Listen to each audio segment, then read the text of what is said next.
शुभ नवव्या college life love story part आहे 40. पार्ट 39 मध्ये बघितलं होतं आपण. नव्या कॉलेजमध्ये शुभला भेटून घरी येते आणि मग नव्याचा फोन परत घेऊन येतात. तर शुभ नव्या तसंच वेट करत असतात, केव्हा आणि कसं बोलणं होईल परत दोघांचं याबद्दल. आणि जेवायला चल म्हणून नव्याची मम्मा बोलवायला येतात, पण नव्या नाही बोलून सांगते की सर्वांचं झाल्यावर येऊन करते मी, माझं मी, सो आता पुढे बघू. काय बोलतील आता पॅरेंट्स. नव्याच्या मम्माला खूप राग येतो आणि तसंच येतात नव्याच्या अगदी जवळ, पण थोडा कंट्रोल करत विचार करतात आणि तसंच खाली जातात. नव्याला हे सर्व बघून आणि शुभच्या आठवणींमुळे खूप त्रास होऊ लागतो, तर तसंच रडत असते खूप रूममध्ये. आणि मग हाफ अवरने नव्याचे पप्पा येतात रूममध्ये, तर नव्या तसंच लाईट्स ऑफ करून बसलेले असते. देन ते येऊन लाईट्स ऑन करून बघतात, तर नव्याचे आईस पूर्ण सुजलेले असतात. लाईक स्वेलिंग आलेली असते बिकॉज ऑफ क्राय. तसंच जवळ जाऊन बसतात आणि खूप सॉफ्ट टोनमध्ये बोलतात, "बाळा, हे काय करून घेतलं तू? तू का आमच्याशी दुश्मन असल्यासारखं वागत आहेस? आमची मुलगी आहेस तू, सिंगल चाइल्ड आहेस बाळा. आम्हाला तुझ्याशिवाय दुसरं काही नको आहे गं. आम्हाला फक्त एवढंच वाटतं की तू नेहमी हॅपी राहावी आणि बाळा त्या सगळ्या गोष्टीसाठी अजून भरपूर वेळ आहे. तुझे इतके मोठे स्वप्न आहेत आणि तुला खरंच वेळ मिळणार आहे का या सगळ्यासाठी? बिलकुल नाही. मग का हट्ट करत आहेस तू असा? का आमच्याशी असं वागत आहेस? लाइक लांब-लांब, दुश्मन, एनिमीज सारखी. काय झालं? नव्याला खूप रडायला येतं, तर तसंच आपल्या पप्पाला हग करून रडत असते आणि सांगत असते, की "पप्पा, तो मुलगा वाईट नाही आहे. त्या मुलाने मला कधीच स्टडीमध्ये डिस्टर्ब केलं नाही आहे. माझा मूड ऑफ असेल तर तो ऑन करतो. कधी सॅड असेल तर तो मला हसवतो. आणि जर मी स्टडीला बसलेली आहे असं बोलली तर तो कधीच मला माझा मेसेज कॉल जाईपर्यंत मला करणार नाही. इतकी काळजी करतो तो. मग त्याच्याबद्दल हे असं बोलणं चुकीचं आहे ना पप्पा?" "हां, हो गं नव्या, खरं आहे तुझं." तर ते बोलतात, "हे बघ बाळा, तू अजून लहान आहेस. सुरुवातीला सगळे असेच वागतात, गोड-गोड. मग एकदा मुलगी गुंतली की तिच्यासोबत अतिशय वाईट वागतात. आणि तुला हे सगळं हळू समजेल. सो तू आता इतका विचार करत बसू नको. चल माझ्याबरोबर खाली चल आणि छान जेवण कर, ओके? बाकी यावर नंतर परत बोलू आपण." तर नव्या बोलते की "नाही पप्पा, मला नाही यायचंय कुठेच. त्या लोकांमध्ये नाही बसायचंय मला प्लीज." तर ते बोलतात की "बरं थांब, मी रूममध्ये तुझं जेवण घेऊन येतो." "चालेल? मग तरी करशील का जेवण नव्या?" तर नव्या बोलते, "नाही पप्पा, तुम्ही नका घेऊन येऊ. मला ते गिल्टमध्ये नका टाकू की मी माझ्या हट्टासमोर तुम्हाला असं काहीतरी करायला लावलंय." तर ते बोलतात, "अगं माझी छोटी प्रिन्सेस आहे तू.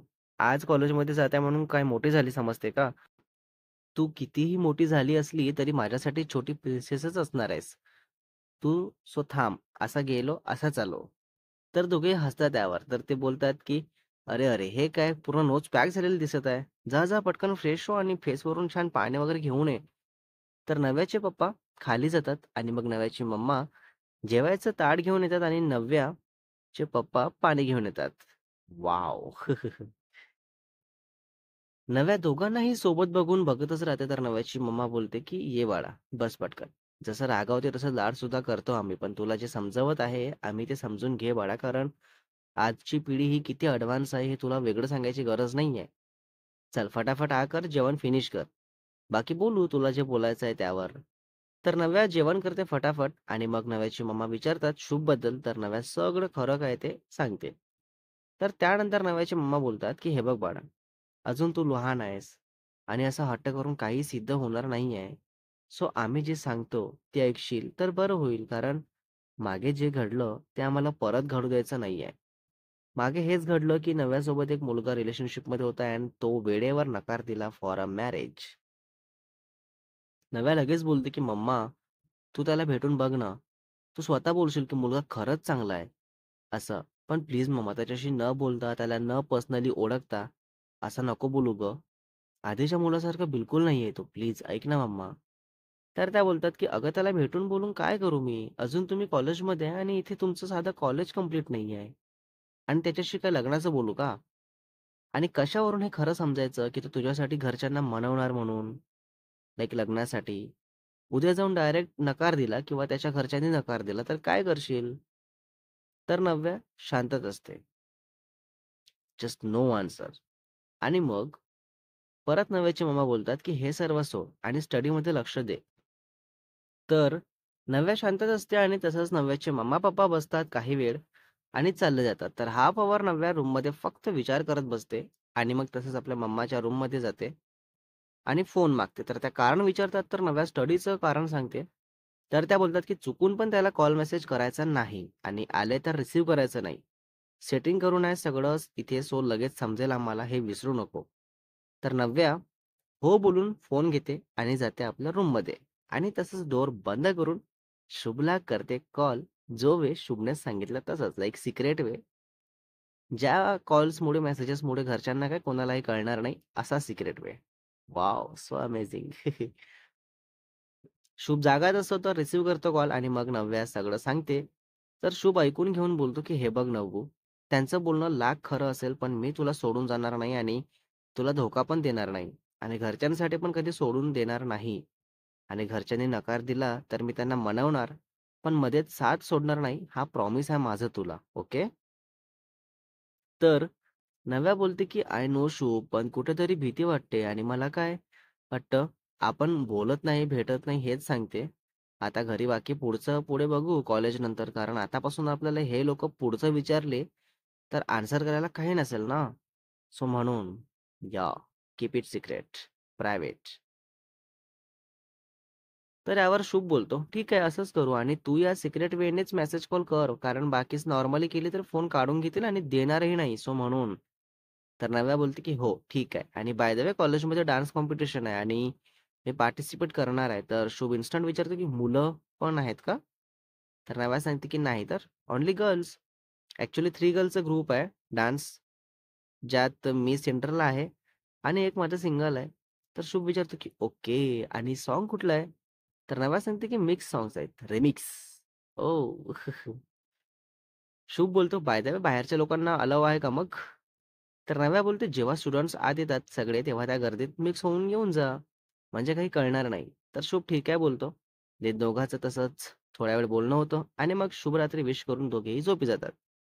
दुसऱ्या दिवशी सकाळी नव्या उठते आणि कॉलेजला जाण्यासाठी रेडी होऊन खाली येते. तर नव्याला काकू विचारतात, की "नाश्ता करायचा नाहीये का?" जी डायरेक्ट कॉलेजला निघाली.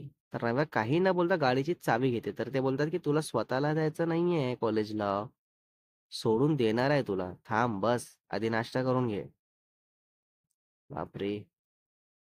तर नव्या इकडे-तिकडे बघत बोलते, की "नाही, नको मला काही प्लीज. कॉलेज जायचं आहे. प्लीज पटकन सांगा सोडायला आणि मम्मा-पप्पा कुठे गेले आहेत?" तर ते सांगतात, की "ते गेले ऑफिसला कधीच आणि सांगून गेले, की नाश्ता न करता जाऊ देऊ नका." पण तुझं काहीतरी वेगळंच बोलणं चाललंय. तर नव्या बोलते, की "मी सांगून देईल मम्माला, की कॅन्टीनमध्ये खाल्लं मी." तर ते ठीक आहे बोलतात आणि नव्याचा भाऊ येतो. ते नव्या जाते कॉलेजला. तर कॉलेजमध्ये एंटर होताच शुभला मेसेज करून सांगते आणि शुभ तेव्हा आपल्या कॉलेजमध्ये असतो केवांश सोबत. तर मेसेज रिसीव्ह होताच केवांशला बोलतो, की "चल, चल, नव्याकडे जाऊ." तर केवांश तसंच थांब बोलून बोलतो, की "आपला क्लास आहे आता. उगाच मूर्खपणा करू नको. कळलं? क्लास वगैरे बंक करून." हं. तर शुभ बोलतो, "क्लास आहे, सोड यार, मला जायचं आहे." तर केव्हाच बोललो, "तू ज्या नव्यासाठी जात आहेस इतक्या घाईने, जर तिच्यासोबत फ्युचर बघत असशील, तर या एज्युकेशन करिअरच्या बाबतीत निष्काळजीपणा दाखवणं बंद कर. कारण उद्या कॉलेज संपल्यानंतर तुला करिअर पण बनवायचं आहे, हे विसरू नको." कोणत्याही मुलीचे पॅरेंट्स हेच विचारतील आधी, की "काय करतो तू?" काय सांगणार आहेस मग त्यांना? तर शुभ खालीच मान घालून शांत असतो. तर केव्हांश तसंच क्लास करायला घेऊन जातो आणि मग क्लास झाल्यानंतर नव्याला कॉल करतो. तर नव्या पण फ्री असते. तर तेव्हा भेटतात दोघेही. Wow! Nice. Next part is coming soon guys. Finally भेट झाली आहे शुभ नव्याची. पार्ट 41 मध्ये बघणार आहे आपण दोघांचं बोलणं कशावरून सुरू होतं आणि केव्हांश जे बोलला आहे शुभला, ते नव्याला सांगणार का? आणि त्यावर नव्या काय रिएक्ट करणार आणि दोघांचं पुन्हा काय-काय बोलणं होणार आणि स्टोरीमध्ये पुन्हा पुढे काय-काय बघायला मिळणार आहे, तेही बघू. So writer, editor end voice शुभ वासेकर.